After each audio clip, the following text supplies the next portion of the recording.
Welcome back to Southern Ghost Stories. I'm your host, Alan Searcy.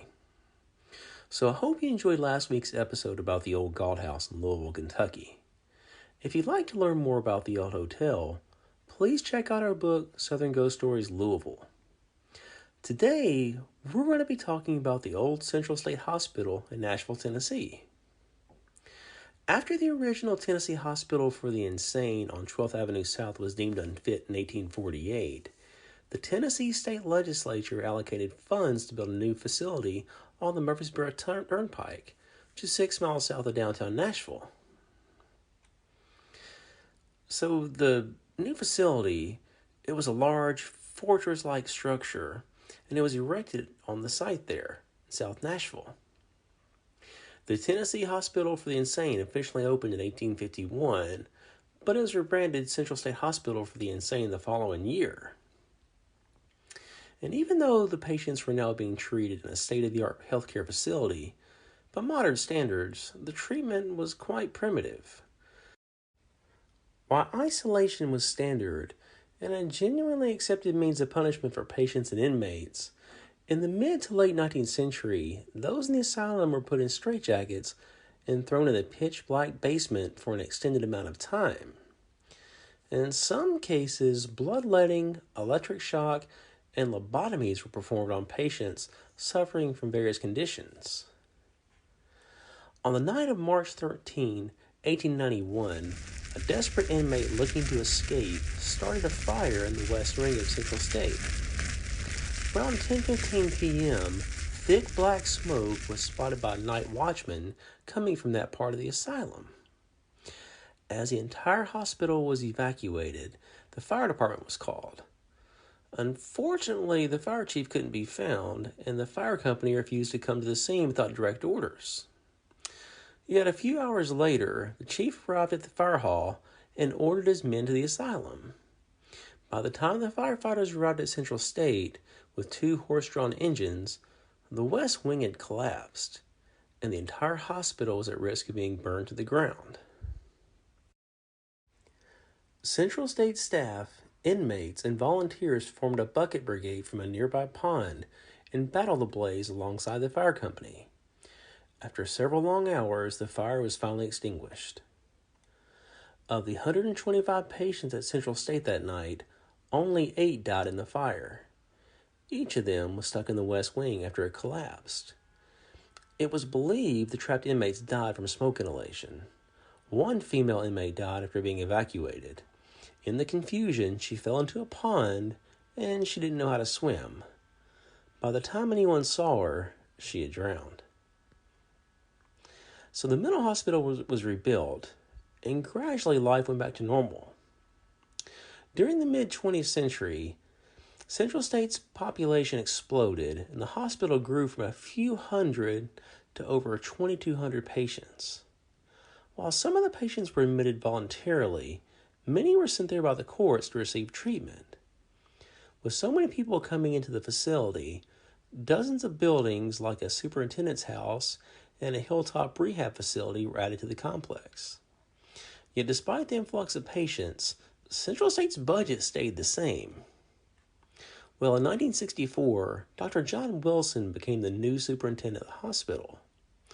One of his first tasks was to find a way to trim the fat and eliminate some of the 2,220 patients that Central State couldn't afford to care for. Shortly after an extensive review process, 84 inmates who had spent over a combined 2,000 years in the asylum were released. 2 of the inmates set free were originally teenagers that were locked up for over 30 years. One of them had stolen an ear of corn as a kid. The other was sent to Central State for public intoxication. Some of the patients discharged were men in their 70s and 80s that had spent over 40 years in the facility.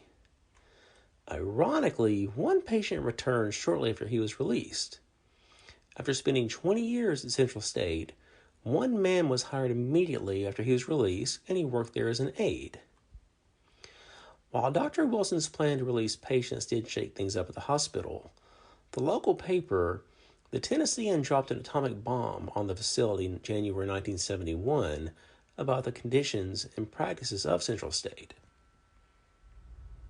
An undercover reporter named Frank Sutherland sought to admit himself in December 1973. He met with the administrator and asked to get treatment. Though he confessed to the doctor he'd been suicidal, Sutherland received no psychiatric evaluation. Instead, the reporter was admitted for 31 days until he walked right past a guard and off the property the following January.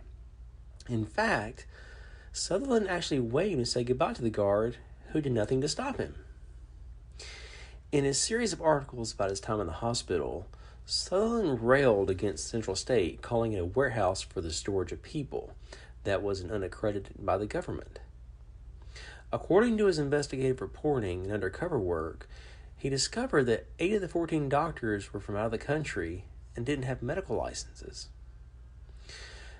Also, technicians, known as aides, were only required to have an 8th grade education to work there at Central State.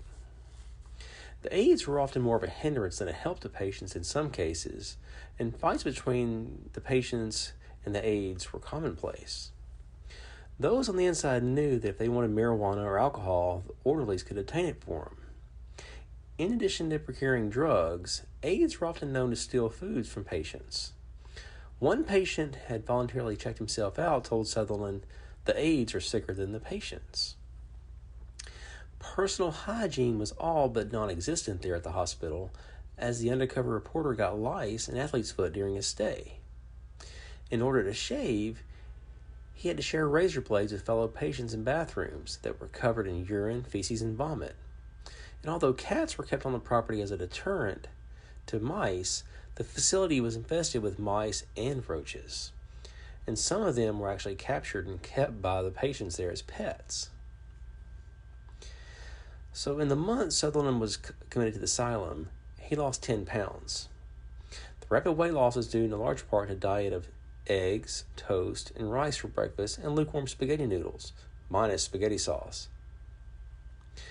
When the Tennessean began airing this series of articles in January 1974, Central State Superintendent, he didn't dispute the expose. He got on the defensive and blamed the infractions on low pay, understaffing, and lack of equipment. After the atrocities at Central State were brought to light, patients were moved out of its old, outdated buildings that didn't have electricity. To help solve issues of overcrowding, doctors started referring patients to community centers. In addition to all the tragedy that took place at Central State, one of the stories that sticks out to me is a social worker named Rose, who worked in the hospital in the 1960s. My grandmother worked at the hospital for a while in the 60s, and she was really fond of Rose when she first started. Rose was a very respectable, prim and proper lady who took a lot of pride in her appearance and wore nice clothing. So she worked there with my grandmother, but after a while, my grandmother noticed that she had the smell of alcohol on her. And things got so bad, eventually she had to be committed there in the hospital.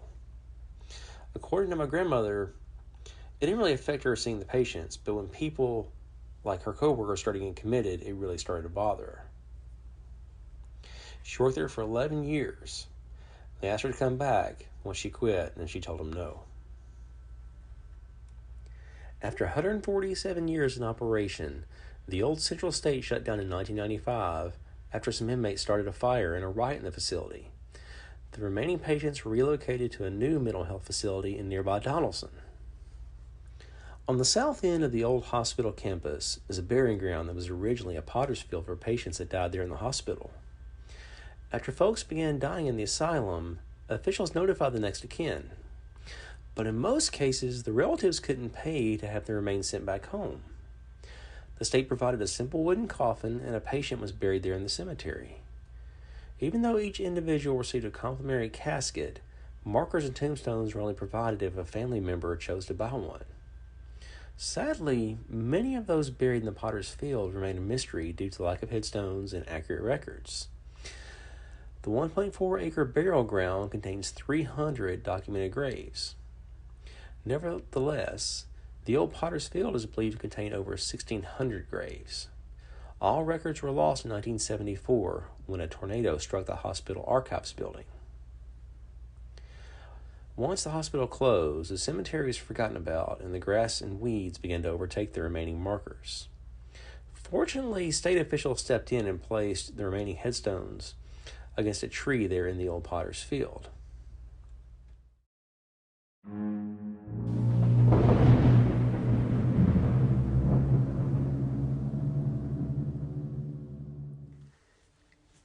Given the awful history of Central State, it's not a surprise to hear that many thought the asylum was haunted. When the facility was in operation, some people who worked there always talked about feeling uneasy and hearing the strange sounds of disembodied voices and doors closing in empty rooms. Today, the property is home to a warehouse and an insurance company. But those grounds and the buildings that are there now, they say they're haunted too. Those who work overnight have been known to hear voices and sometimes see shadows darting around the building. One longtime associate told me that she couldn't believe her eyes one night when she heard someone walk by, and when she turned around, she saw an orderly dressed in white slowly fade away. Security personnel who work around the clock they're the most inclined to hear or see strange things. So the motion detector there in the building, it often goes off just at random times. And the guards think it's just a playful phantom just messing with them just to get them to go see what's wrong. So thanks for tuning in this week, and be sure to subscribe and review the show. Also, check out the Southern Ghost Stories Facebook page and also Instagram account. And be sure to check out the Southern Ghost Stories YouTube page. Lots of cool videos over there. We also archive the shows there on YouTube. And lastly, check out the Southern Ghost Stories books on Amazon and BarnesandNoble.com. And if you go in the Barnes & Noble stores, if you don't find them, ask your manager. They can order them for you. Next week, check back, because I'll be talking about the Stones River Battlefield in Murfreesboro, Tennessee. What's orange and sounds like a parrot? Huh? What's orange and sounds like a parrot?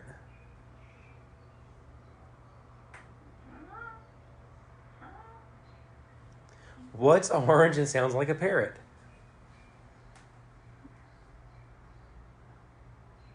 Me with a bad sunburn? A carrot. That's orange and sounds